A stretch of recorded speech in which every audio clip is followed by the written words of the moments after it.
What's up, everybody? iSurf Tribe back in the house. One take. I make all these videos, I put them together, and I just do one audio take however it comes out. I'm going to take you guys for a walk through the jungle along the beach.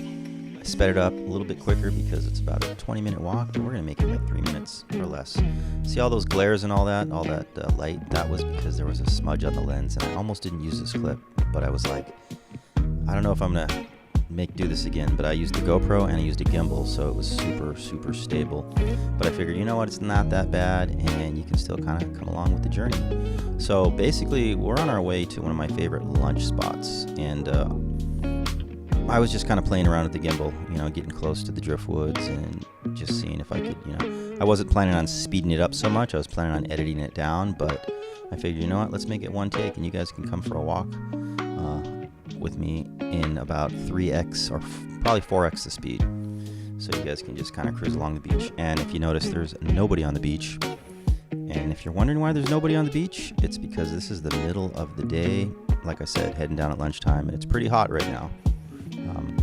It was a really sunny, hot day, so people don't usually hang out on the beach in the middle of the day when it's super hot, unless it's the high season, which is normally in December. But we are coming out of October into November, and a lot of question marks for a lot of the people that live around here. How's it going to be? How has this whole thing affected, the virus and all that is going to affect? We don't know yet, because typically our high season starts in November, and a lot of people count on that high season to basically fill up their hotels and run their restaurant. A lot of people leave for September and October because that's kind of like the rainy season. But this is one of the spots that I like to come to and walk along the beach and head to one of my favorite lunch spots. But you can see a few people over there to the right, and this is all surfing to the right as well. There's just spots all along here. Some of them are like rocky, there's a point on the other side, and then there's a lot of beach break. But you can surf all along here. There's actually a lot of spots that you can surf out here in front of these rocks that nobody really does, because it's just rocky, and it's like if you have a choice between rocky and sandy, people tend to just go for the sandy. But sometimes if it gets busy or certain types of angle or swells come, I'll paddle way down the beach and surf some of these spots. But let's head in right now. This is a hotel right here that has a restaurant. They are currently closed, and you notice there's nobody, but I'm walking through. Little shower there, rinse off my feet, because I was walking on the sand, playing around. I was pouring sweat by this time, and there's a little restaurant over here, and I was super excited because they have great discounts for this time of the year and because of what's going on. But which you will see very quickly, I did this entire walk. It took me about 20 minutes with the GoPro, and then they were closed. It turns out the owner of the restaurant was closed for like 2 weeks, so I was hungry, and I was like, oh no, I guess no lunch. So you know what? Decided to go back, wait till close to sunset, and go for a surf. Of course, I went and had lunch at my house, so all is good, all is fair. And you got to keep fed, you got to keep the energy up when you're going to go surfing. So as you notice, I'm back on my board. I got it fixed. They hooked me up with a pretty good deal, epoxy fix. I think I paid about $15. It was $15 or $20 for a really good job, really good fix job. There was like, I think one bigger ding and then kind of a small ding that I spotted. And anytime you take your board to a ding repair, always check the whole board, because you might think you only have one ding, and if you only point that out, they might only fix that one. So I always try to when I'm going to take my board in for a ding repair, I always check the whole board, because there might be a ding you don't even know about.